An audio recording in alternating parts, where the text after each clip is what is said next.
Hey guys, Brittany here, and as promised, I am back with another book review. And today we will be venturing into the realm of the Shadow Hunters by Miss Cassandra Clare with her latest novel, Lady Midnight. That's right. This baby was released on March 8th, and I promptly that day, I didn't pre-order it for a couple of reasons, but whatever. I did go out that day as soon as I got off work and picked up my beautiful copy that was reserved and waiting for me at Barnes & Noble. It's lovely. Look at it. I love it. I love it. I love Cassandra Clare. So everyone knows that. I love Cassandra Clare. Cassandra Clare is my favorite author. I love Cassandra Clare. So, with that being said, does anyone want to guess my rating for Lady Midnight by Cassandra Clare? That's right, 5 out of 5 stars. Did that surprise anybody? So, this is book number 1 of the Dark Artifices. It does come after the Mortal Instruments, which comes after the Infernal Devices. So, yeah, I know I'm missing 2 off the shelf. Okay, my best friend has that one, and she didn't even read it, but she still got it at her house. And a friend borrowed that one and then moved to Japan. So I don't know if the book is like here somewhere with her parents or if it's in Japan with her. I don't know. Whatever. So I'll replace it one day when I have moolah to replace books. Anyway, back to Lady Midnight. So this takes place in Los Angeles, in City of Heavenly Fire. We got introduced to most of the characters here. You remember Emma and Julian and the whole Blackthorn family. They were children, and they were in Idris when Sebastian and his army attacked. And you might remember that well from City of Heavenly Fire. Well, this takes place a few years later, and they're like Emma is like 17 now. I think she was 12 in City of Heavenly Fire. So, it's been like 5 years. And her and Jules are a pair of a tie. But you might remember some of this from City of Heavenly Fire. I'm not really spoiling too much. You can tell they're very, very close, Emma and Jules. And they become pair of a tie. And yeah, I don't want to spoil too much for you. But it's a great read. You do get a little bit of Clary and Jace and Magnus and Jem and Tessa all show up here, which I absolutely love because I just love this whole world of Shadowhunters and the down world and everything. It's amazing. It's my favorite. So, yes, I'm going to start with that. So let's go ahead and go into the characters. The characters I give a 5 out of 5 because Cassandra Clare can write her some men. I'm just saying. Like, I love all of her characters, but she knows how to write really lovable guys, okay? We all, if this is your first video of mine, I'm sorry that you don't really know what I'm talking about, but just go back and watch some of my videos. Go on my Instagram, and you will see I'm completely obsessed with Cassandra Clare. She's my favorite. And we all know by now that Will Herondale is like my favorite fictional character of all time. So, yeah. Julian. My husband's name is Julian, by the way. Julian, I love you. Don't worry. They're fictional. Anyway. I'm not that crazy. Anyway, the main character, one of them, is named Julian, which reminded me of my husband. So that's why I loved him. Obviously. I also liked Emma.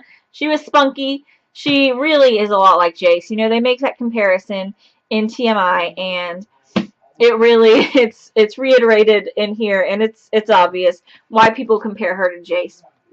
I can totally see that. And but I love them. I love the characters.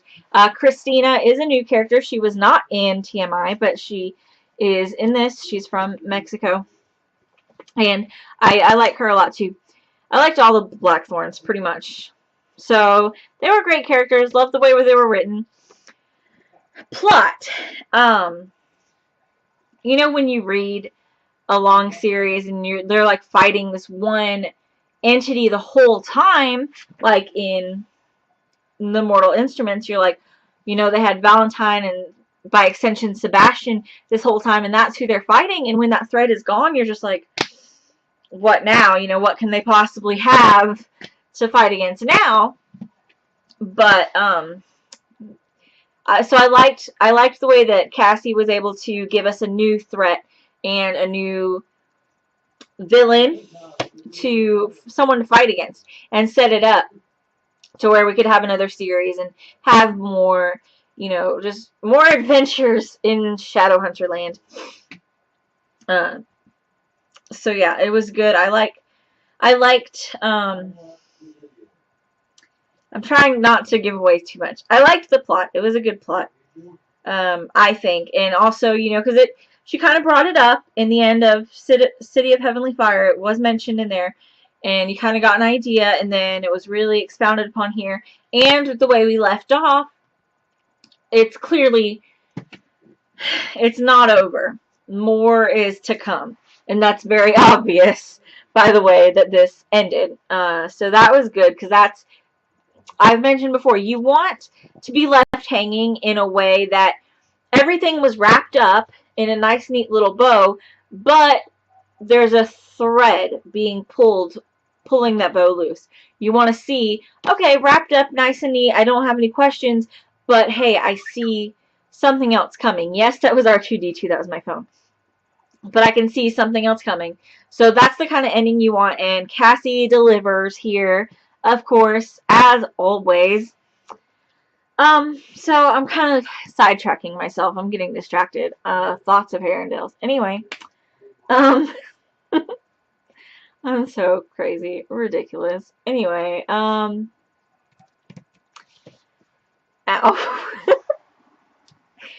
I just hit myself in the face with the book. Next is writing style, and 5 out of 5. Obviously, I love her. I think everyone gets the point by now, like, seriously. But one thing I would like to mention is, I love Edgar Allan Poe, right? Okay? Always have. Always have. And my second favorite Edgar Allan Poe poem is Annabel Lee. It's great. It's hauntingly beautiful and heartbreaking and lovely. And this City of Heavenly Fire, I just keep talking about it. Lady Midnight incorporates that poem, and I love the way they did it. And actually, the title of every chapter is a line from the poem. So this is chapter 4, and this was the reason, you know. So I love it. Neither the angels in heaven. It's great. I love that she incorporated that, because it just, you know, it makes you, say you didn't know Edgar Allan Poe, well, you'd see all the references to Annabel Lee in here, and you could discover a new passion, you know, be like, oh man, Edgar Allan Poe, he's great, he is. And you might discover Edgar Allan Poe through Cassandra Clare, and I absolutely love that. It makes me super happy to have those references and everything. It's one of the greatest things about reading and books and everything is the connection to other books and poems and etc. I love it. I love it. I love it. I love it. I can't even right now. Obviously, I'm ridiculous. So I've run a little all over the place, but the main point here is that Lady Midnight gets a 5 out of 5 star rating from me. I recommend it to all of you lovely people. More so than that, start with Clockwork Angel. Okay? That's the first one, the first book in the Infernal Devices, which technically she released those books after TMI, but chronologically they come first. So you start with the Infernal Devices. Then you move to the Mortal Instruments, TMI. And then you go to the Dark Artifices. So go check out everything Cassandra Clare has ever written. Ever, okay? And get up to eventually Lady Midnight. So that's what I have to say. Thank you for wasting your time with me today. I truly appreciate it. And next time I will try to be a bit more concise and be a bit more planned out in what I'm going to say. But if you made it this far, I appreciate you so much. You're the best. Thanks a lot, guys. Thank you for watching. Seriously, I love you guys. Thank you. And you can go check out my other book reviews if you want. Go check out some Cassandra Clare, some Edgar Allan Poe. And I will see you guys next time. Until then, remember to smile, Starshine.